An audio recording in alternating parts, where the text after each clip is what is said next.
Assalamualaikum warahmatullahi wabarakatuh. Selamat berjumpa kembali pada pertemuan kedua pada materi etos kerja di mata pelajaran PPKN untuk kelas 12 MM, 12 TKP, dan 12 AK SMK Negeri 10 Kabupaten Tangerang. Semoga kita semua senantiasa dalam keadaan sehat walafiat. Baik, anak-anak sekalian, kita lanjutkan materi pada pertemuan yang lalu. Ya, kita masih membahas tentang etos kerja. Ya. Pada kali ini kita membahas tentang bagaimana membangun sebuah etos kerja yang berjiwa entrepreneurship atau kewirausahaan. Sebagaimana yang dirumuskan oleh McKellen bahwa untuk menumbuhkan sifat kewirausahaan ini ada beberapa perilaku yang harus dipegang. Yang pertama, bagaimana keterampilan mengambil keputusan dan mengambil resiko secara moderat dan bukan atas dasar kebetulan belaka. Artinya bahwa keputusan yang akan diambil itu memiliki pertimbangan-pertimbangan yang detail. Tidak asal mengambil keputusan semata-mata. Itu seorang yang memiliki jiwa entrepreneurship. Kemudian yang kedua, bersifat energik, khususnya dalam bentuk berbagai inovatif. Jadi energik tidak asal energik, tapi memiliki kemampuan inovasi yang tinggi, menciptakan suatu pembaharuan. Jadi tidak nyaman atau tidak cukup dengan kondisi kemapanan saja. Selanjutnya, mengetahui hasil dari berbagai keputusan yang diambil. Walaupun keputusan itu yang diambil itu bersifat futuristik, sesuatu yang akan datang, tetapi kan perkiraan-perkiraan hasil sudah bisa diprediksi.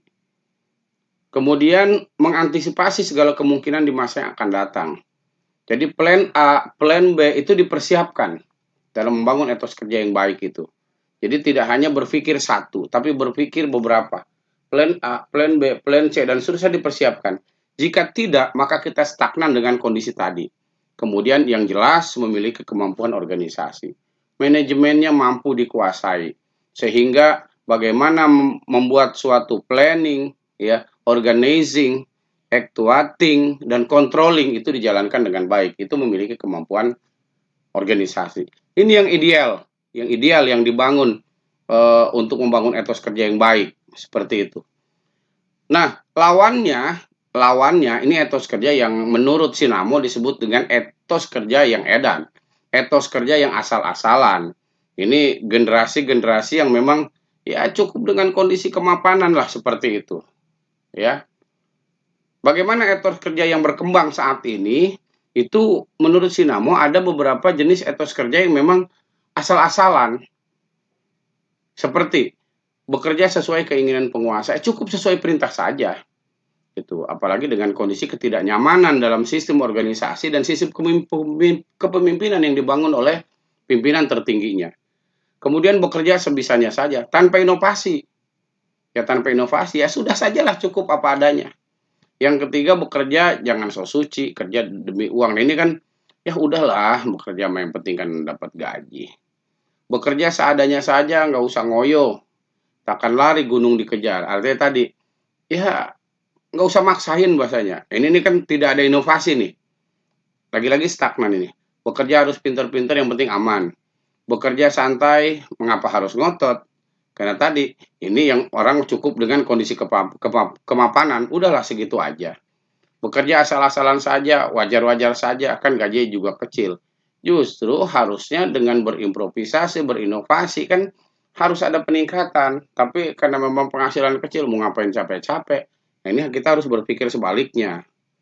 Bekerja semau gue, kan di sini saya yang berkuasa. Nah itulah mental-mental yang memang tadi tidak ingin ada kemajuan. Cukup, orang usaha udah jalan kok.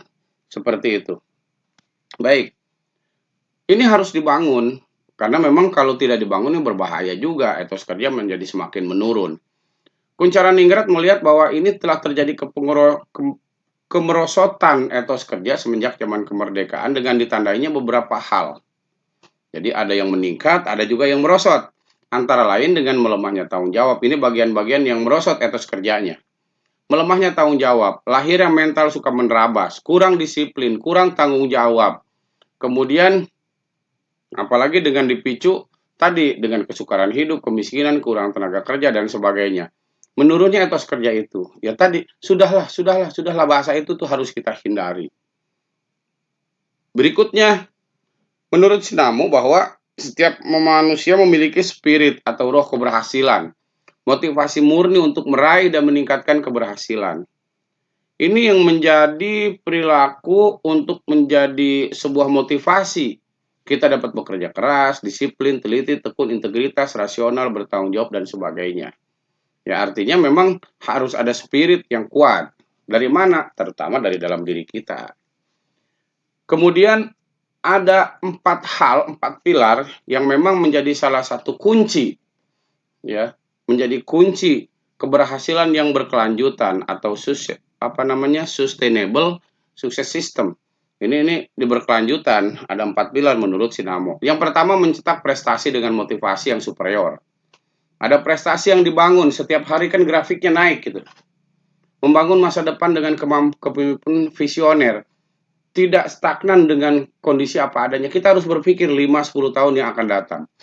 Gitu. Bagaimana mencetak hasil pekerjaan yang baik yang bisa dinikmati oleh banyak orang. Kemudian menciptakan nilai baru, new value baru dengan inovasi kreatif. Kreativitas itu tidak bisa atau tidak hanya dinikmati saat ini, tapi mungkin 5-10 tahun yang akan datang. Kemudian yang tidak kalah pentingnya adalah peningkatan mutu dengan keunggulan insani. Di sini SDM yang dimunculkan. Kemudian selain itu, bekerja itu juga kita nikmati, kita jadikan sebuah kesatuan dalam diri kita. Jadi enjoy kerjanya itu. Ya, yang pertama, ini ada 8 aspek etos kerja. Yang pertama, pekerjaan adalah rahmat. Itu harus disyukuri, biar bagaimanapun kita seorang bekerja adalah rahmat.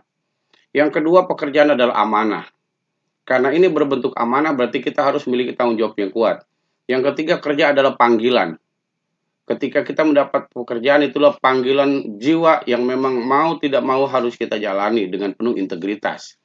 Yang keempat, kerja adalah aktualitas. Di sini mengaktualisasikan kemampuan yang pernah kita dapat, apakah dari bangku kuliah atau bangku sekolah, dalam pekerjaan itu sendiri. Yang kelima, kerja adalah ibadah. Ini merupakan bakti kita kepada Tuhan, sehingga pekerjaan itu tidak hanya pertanggungjawaban kita kepada pimpinan, tapi juga kepada Sang Pencipta. Yang keenam, kerja adalah seni. Ini yang membuat kerja itu menyenangkan karena pekerjaan itu dinikmati. Seperti halnya kita melakukan hobi ini.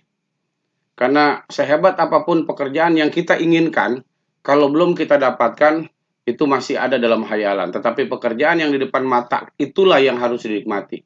Sehingga menjadi semua kesenangan tersendiri. Yang ketujuh, kerja adalah kehormatan. Biar bagaimanapun, sekecil apapun pekerjaan yang didapati adalah sebuah kehormatan yang diberikan kepada kita. Ya. Yang kedelapan, kerja adalah pelayanan. Bukan hanya untuk melayani diri sendiri, tapi melayani orang lain, melayani orang yang membutuhkan pelayanan dengan kerendahan hati.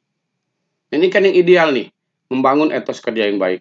Kalau itu sudah dibangun, maka pekerjaan-pekerjaan ini akan dapat berjalan dengan baik dan benar sesuai dengan harapan.